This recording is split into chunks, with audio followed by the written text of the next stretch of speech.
Masih di kabar utama pagi, pemirsa, kita langsung akan bergabung ke Polres Garut, Jawa Barat untuk menyimak konferensi pers yang disampaikan oleh pihak kepolisian mengenai kasus dokter yang melakukan pelecehan terhadap pasien ibu hamil di Garut, Jawa Barat. Tanggal 15 April 2025 atas nama pelapor ya, ini dari inisialnya AED ya.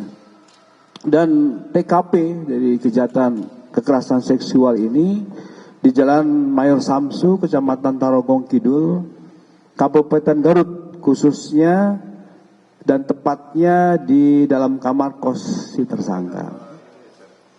Adapun modus operandi yang kami sampaikan di sini bahwa tersangka MSF usia 33 tahun adalah dokter kandungan pada klinik Karya Harsa yang beralamat di Jalan Ahmad Yani, Garut. Jadi bersangkutan ini memiliki izin ya di beberapa rumah sakit yang ada di Garut. Ya, tetapi yang di sini merupakan salah satu izin di klinik tertentu. Nah, kemudian modus tersangka MSF adalah melakukan suntik vaksin gonore kepada korban saudara yang berusia 24 tahun ini yang dilakukan di luar klinik, yaitu di kediaman orang tua korban yang beralamat di Jalan Terusan Pembangunan Desa Sugagalih, Kecamatan Tarogong Kidul, Kabupaten Garut.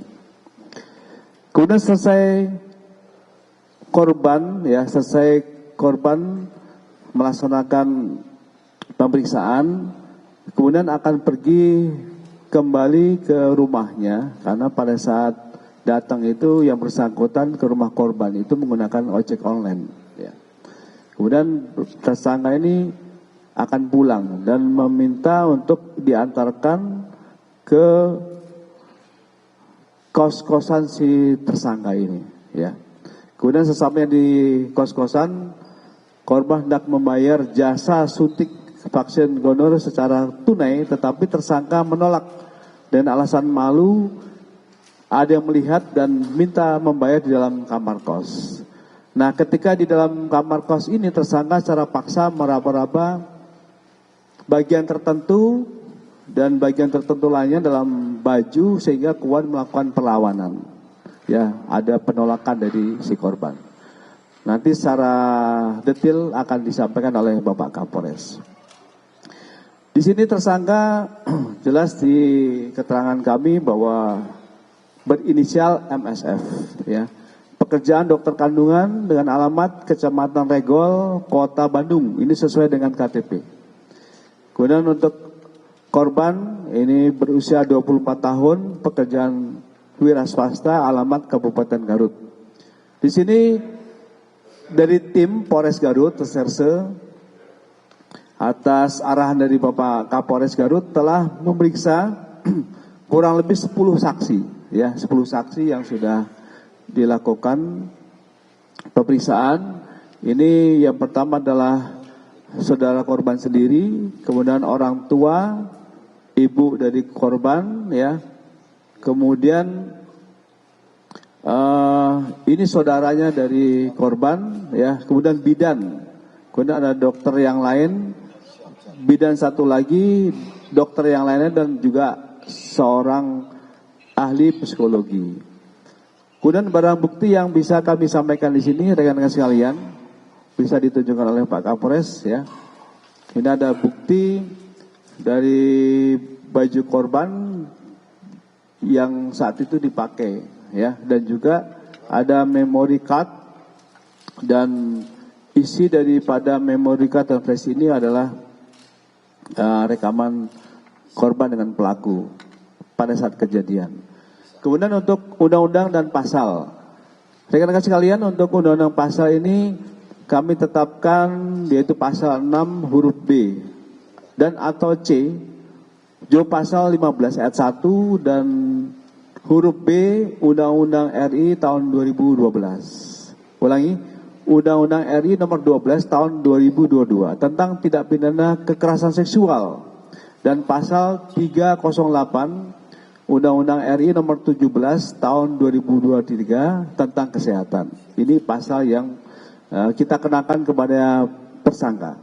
Kemudian ada pun ancaman hukuman, ya, ancaman hukuman yang dipasangkan di sini adalah dipidana dengan pidana penjara paling lama 12 tahun dan atau pidana denda paling banyak Rp 300 juta. Dan pada hari ini, karena ini menjadi suatu perhatian publik banyak di media sosial dan sebagainya, kami menyampaikan kepada seluruh masyarakat, ya, untuk bisa menjaga privasi dari korban, ya. Karena di sini ketika dia sudah menjadi korban kekerasan seksual, juga korban daripada sosial yang ada di media. Nah, di sini rekan-rekan sekalian, kami telah membuka hotline, ya, membuka hotline. Ini merupakan posko pengaduan, ya. Bisa dicatat buat rekan-rekan sekalian di sini dan juga kepada masyarakat yang merasa menjadi korban. Kami kepolisian ini akan sulit juga melakukan suatu tindakan legal formil secara hukum, ya, manakala yang menjadi korban ini tidak melaporkan, ya, tidak melaporkan. Dan para penggiat media sosial yang banyak telah men-share, ya, telah membuat suatu konten berita, ya, dengan melebihkan suatu peristiwa, ya, dan juga mengatakan banyak sekali yang telah merespon untuk melaporkan kepada akunnya.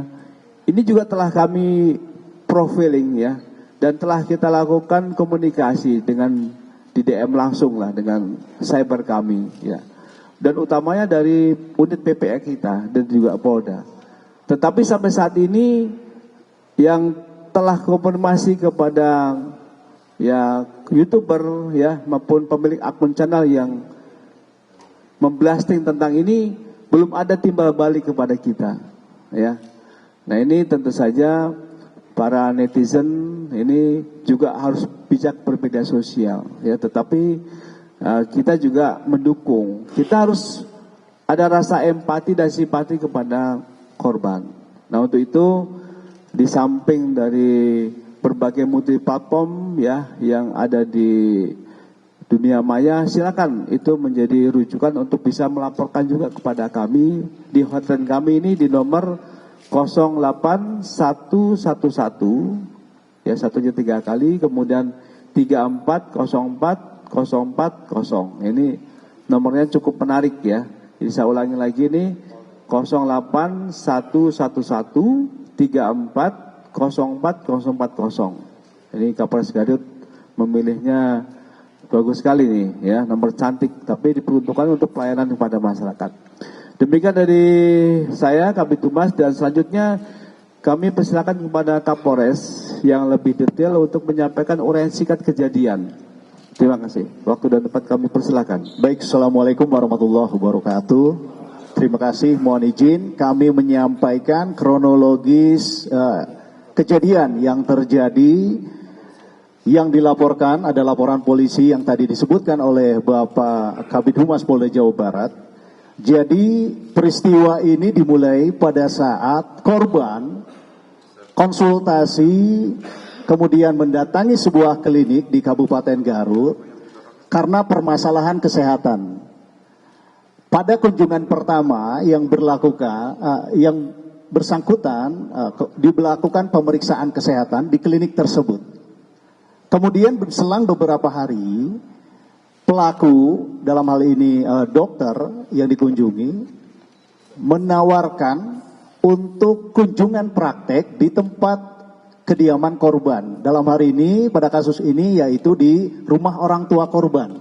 Selang 3 hari pelaku dengan menggunakan ojek online itu datang ke rumah korban. Dilakukan pemeriksaan, kemudian dilakukan juga menyuntik tadi yang disampaikan oleh Bapak Kabid Humas, dan pembayarannya itu dilakukan di tempat tinggal pelaku.